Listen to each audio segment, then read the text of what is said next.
Assalamualaikum warahmatullahi wabarakatuh. Perkenalkan, saya adalah Firman Sugiharto, perwakilan dari kelompok 6. Di sini saya akan mempresentasikan dan juga mendiskusikan terkait dengan hasil kelompok kami, yaitu eh, dengan judul tesisnya faktor-faktor yang mempengaruhi length of stay pada pasien pasca primary percutaneous coronary intervention di RSUP Dr. Hasan Sadikin Bandung. Nah, ini adalah tim dari kelompok 6, yaitu ada saya sendiri, Firman Sugiharto, kemudian ada Pak Babang Priyadi, beliau dari Peminatan Keperawatan Anak, Pak Biri Asidiki dari Manajemen Keperawatan, selanjutnya ada Pak Daud Palo, ini dari Keperawatan Kritis, begitu pun juga Pak Dirman Abdullah, Kak Priscilia Noya dari Keperawatan Kritis. Dan yang terakhir adalah ada Bu Irma Rahmawati dari Peminatan Keperawatan Maternitas. Yang melatar belakangi dari penelitian ini adalah banyak sekali peningkatan setiap tahunnya pasien PJK atau pasien SKA itu sendiri mengalami peningkatan baik dari segi mortalitas maupun juga morbiditas atau angka kesakitan. Di mana di sini AHA melaporkan bahwa sebanyak pada tahun 2020 sebanyak 244 juta orang di seluruh dunia menderita PJK. Kemudian AH 2023 juga menyebutkan bahwa 1.522.662 jiwa orang mengalami kematian akibat penyakit jantung di Amerika Serikat. Sedangkan untuk di Indonesia itu sendiri ini sekitar 2.784.000 sekian individu di Indonesia menderita penyakit jantung. Dari mana di sini tentunya diperkirakan mencapai 23,3 juta kematian pada tahun 2030. SKA merupakan kegawat daruratan jantung yang memang bisa menyebabkan pasien mengalami kematian, di mana SKA sendiri di sini terdiri dari 3 klasifikasi, yaitu ada unstable angina, NSTEMI, dan juga STEMI, yang mana ketiganya ini sangat-sangat berisiko untuk menyebabkan otot jantung pasien mengalami melemah atau bahkan berhenti berfungsi. Maka tidak heran bahwa penyakit ini bertanggung jawab atas sepertiga dari total kematian di dunia, termasuk di Indonesia itu sendiri. Nah, penyebab dari tingginya angka mortalitas dan juga morbiditas pada pasien SKA, terutama di Indonesia, di sini banyak sekali faktor-faktor yang menyebabnya, termasuk dari faktor risiko yang bisa diubah maupun juga tidak bisa diubah. Di sini ada yang faktor yang bisa diubah, ada merokok, terus obesitas, peningkatan tekanan darah tinggi, diabetes, kolesterol, dan juga psikososial faktor. Kemudian yang memang tidak bisa diubah itu ada umur, jenis kelamin, keturunan, atau juga biasanya mungkin adalah keturunan dari orang tua atau dari histori ayah ibunya. Di mana di sini memang secara konsumsi merokok di seluruh dunia dari AHA juga melaporkan bahwa banyak sekali setiap tahunnya konsumsi rokok di dunia itu uh, terus mengalami peningkatan. Gitu. Begitupun juga yang memang mengalami kematian akibat dari konsumsi rokok. Bukan hanya penyakit jantung, tapi penyakit-penyakit lainnya yang memang dietiologikan atau difaktorisikan oleh rokok itu sendiri. Nah, selanjutnya di sini tadi dari faktor risiko tersebut tentunya akan berdampak langsung terhadap penurunan aliran darah, misalnya rokok gitu ya. Nah, di mana di situ faktor risiko rokok dan lain sebagainya itu menyebabkan pasien berisiko mengalami SKA yang memang efeknya itu adalah berdampak pada penurunan aliran darah koroner, di mana penurunan aliran koroner ini disebabkan karena adanya plak aterosklerotis yang memang dia diinduksi atau distimulasi dari faktor-faktor risiko yang sudah ada sebelumnya, yang sudah disebutkan sama saya sebelumnya, di mana tentunya di sini akan berdampak langsung terhadap vaskularisasi yang ada di jantung dan berdampak juga otot jantungnya mengalami kelemahan dan juga henti secara mendadak, sehingga tidak heran ya etiologi ini tentunya menjadi hal yang sangat penting untuk diketahui. Di mana SKA di sini merupakan kegawat daruratan medis yang memang menyebabkan kematian secara mendadak ya. Sehingga sangat penting untuk dilakukan penanganan secepat dan juga tepat mungkin. Di mana terdiri dari penanganan dari SK itu sendiri terdiri dari 2 ya, 2 terapi, yang pertama ada terapi awal dan juga terapi reperkusi. Terapi awal itu biasanya seperti morfin, oksigen, nitrogliserin, dan juga aspirin. Di mana terapi yang lainnya seperti terapi reperkusi yang mana, mmm, seperti terapi fibrinolitik atau terapi PCI atau juga CABG yang memang tergantung dari keparahan atau lokasi infak dari pasien itu sendiri.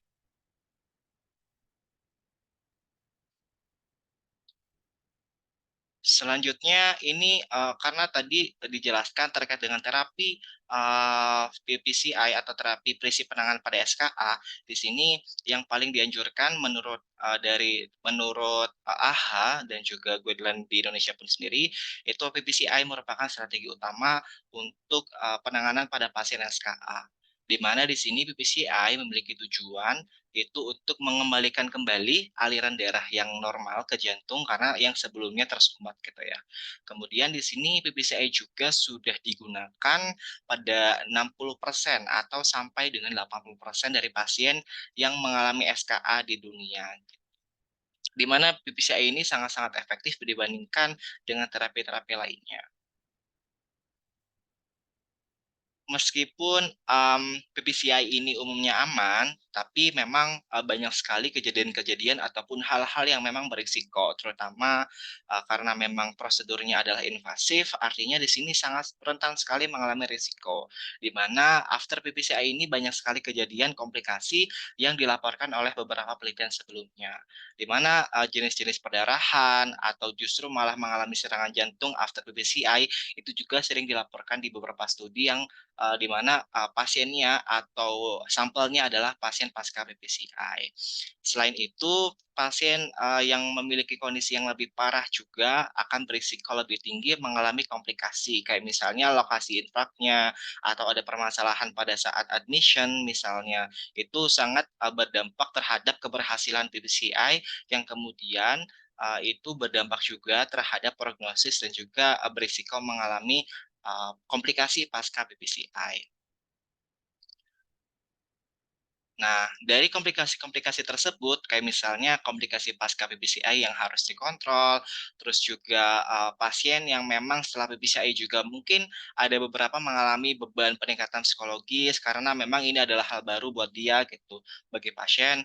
Kemudian pasien pasca PPCI yang memang dia baru mengalami atau baru menjalani terapi, tentunya akan sangat kurang ya dari segi, informasi dan juga pengetahuan terkait dengan tindakan tersebut, bagaimana cara mengelola ke depannya, dan juga tentunya, itu sangat mempengaruhi bagaimana prognosis selama proses perawatan. Karena itu akan berdampak buruk juga secara tidak langsung, berdampak buruk terhadap, bagaimana kondisi, fisik, psikologis pasien, yang tentunya itu akan menghambat proses penyembuhan pasien selama di rumah sakit, di mana pasien ini kan, setelah dilakukan PCI.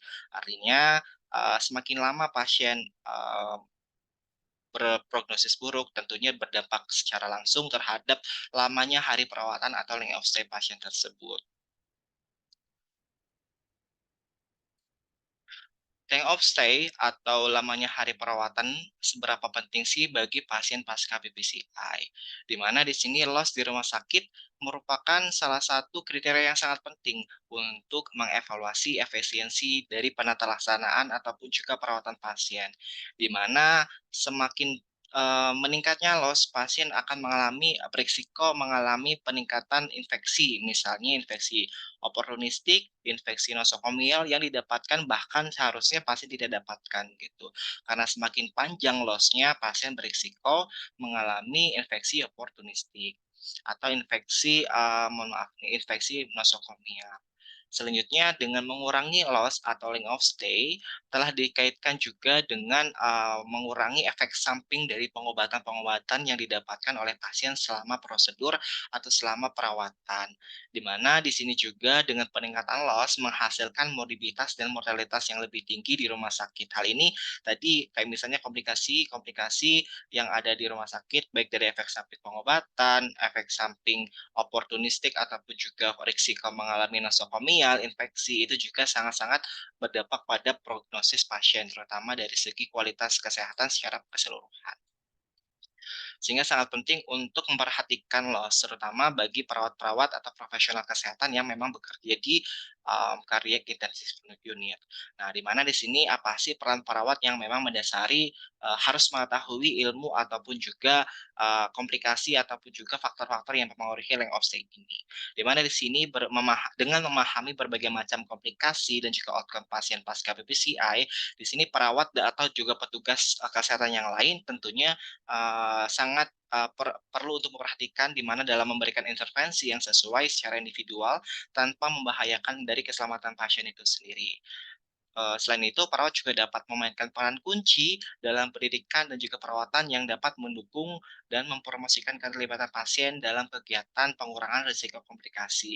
Bisa dengan promosi kesehatan, pendidikan kesehatan, ataupun juga strategi dan intervensi lainnya yang tentunya di sini dapat meningkatkan kualitas pengetahuan, sikap, dan juga tentunya praktis bagi pasien atau untuk menunjang proses perawatan diri atau penata laksanaan perawatan mandiri pasien selama di rumah sakit dan juga di rumah. Oke, di mana di sini, loss di beberapa negara itu dilaporkan meningkat ya, karena memang normalnya pasien pasca PPCI itu, dari Eropa Guidelines itu dia menyebutkan bahwa pasien pasca PPCI itu dengan low risk pasien, dengan kriteria low risk pasien, itu kurang dari 48 sampai 72 jam itu dia bisa, pulang gitu, kalau dia pasiennya tidak mempunyai risiko komplikasi dan lain sebagainya. Namun memang di beberapa negara menurut beberapa studi yang sudah dilakukan bahwa di Iran itu sendiri mengalami peningkatan hampir sebagian besar pasien ataupun juga sebanyak 47%, loss itu meningkat 3 sampai 6 hari. Kemudian di Cina pun juga, rata-rata loss-nya ini lebih dari 7 hari. Kemudian juga di beberapa negara maju seperti Inggris dan juga Amerika Serikat, dia, loss-nya meningkat lebih dari 4 hari. Dan di Indonesia sendiri di sini belum, ada studi, terkait dengan, identifikasi loss ataupun juga faktor-faktornya yang memang di sini sehingga sangat penting untuk dilakukan penelitian. Di mana di sini juga menurut penelitian Sugiharto dan Kristiani pada tahun 2023 melaporkan bahwa durasi loss pada pasien pasca PPCI yang paling cepat adalah 48 jam, sedangkan yang paling lama itu sampai dengan 10,2 hari. Ini sangat-sangat signifikan ya perbedaannya, sehingga di sini perlu untuk identifikasi terkait dengan apa saja faktor-faktor yang menyebabkannya gitu. Nah, di sini faktor-faktor yang, menyebabkan, kira-kira perbedaan loss pada pasien pasca PPCI itu menurut, Sugiharto dan juga Tresiani tahun 2023, ini ada usia lebih dari 36 tahun, jenis kelamin perempuan, terus juga IMT atau yang berhubungan dengan tingkat obesitas pasien, komplikasi selama pengobatan, penyakit komorbid seperti hipertensi, diabetes mellitus, atau juga gagal ginjal kronis itu juga memang berdampak terhadap lamanya perawatan pasien di rumah sakit. Selain itu, kelas Philip juga tentunya di sini sangat mengindikasikan bahwa pasien mengalami komplikasi ya, kayak misalnya adanya gagal jantung, tentunya di sini semakin peningkatan klasifikasi dari kelas Philip itu sendiri. Merokok pun juga menjadi faktor atau prediktor dari peningkatan loss, karena tentunya di sini berdampak buruk terhadap bagaimana kualitas peredaran ataupun juga revaskularisasi dan seberapa parah aterosklerosis ataupun juga penyebab dari etiologinya. Terus area infrak dan juga masalah saat masuk. Di sini masalah saat masuk adalah yang memang berdampak terhadap, mmm, keberhasilan dari prosedur pasca PPCI. Misalnya pasien mengalami heart rate yang selalu tinggi, terus juga tekanan darah yang terlalu tinggi, kemudian juga ya mungkin ini tentunya berdampak, pada proses keberhasilan dari prosedur tindakan PPCI. Di mana tadi, terkait dengan usia, di sini semakin tinggi atau semakin tua, pasien tersebut, maka pasien tersebut sangat berisiko untuk, mengalami loss-nya memanjang gitu. Karena berhubungan dengan bagaimana kualitas dari, kapiler-kapiler darah atau juga elastisitas pembuluh darah pasien tentunya semakin tua akan diindikasikan bahwa, tidak lagi elastis atau, berbeda dengan usia-usia yang muda, seperti itu.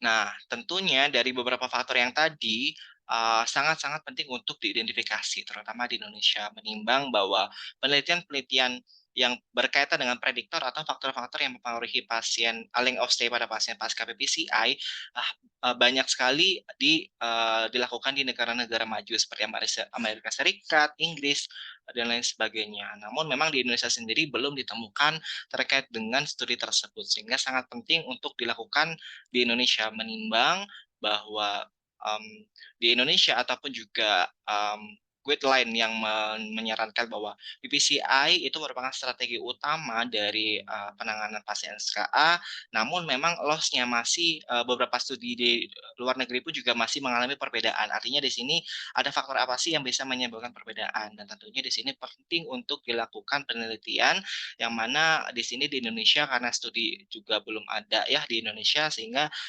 karena perbedaan dari segi pelayanan medis di Indonesia maupun juga di luar negeri itu sangat-sangat berbeda. Kemudian terutama terkait dengan karakteristik demografi, kayak misalnya merokok itu kan kualitas merokok orang Indonesia sama, kuantitas dan juga kualitas merokok orang Indonesia dengan orang luar negeri itu sangat-sangat berbeda. Kebiasaan lifestyle itu juga sangat-sangat mempengaruhi, pasien dalam length of stay. Sehingga di sini perbedaan-perbedaan ini dari segi pelayanan medis, kepemilikan asuransi kesehatan, kemudian yang paling penting adalah karakteristik demografi pasien ini menjadi salah satu faktor pembeda, di Indonesia dengan penelitian-penelitian yang ada di luar negeri. Sehingga sangat penting untuk dilakukan atau diidentifikasi faktor-faktor tersebut di Indonesia.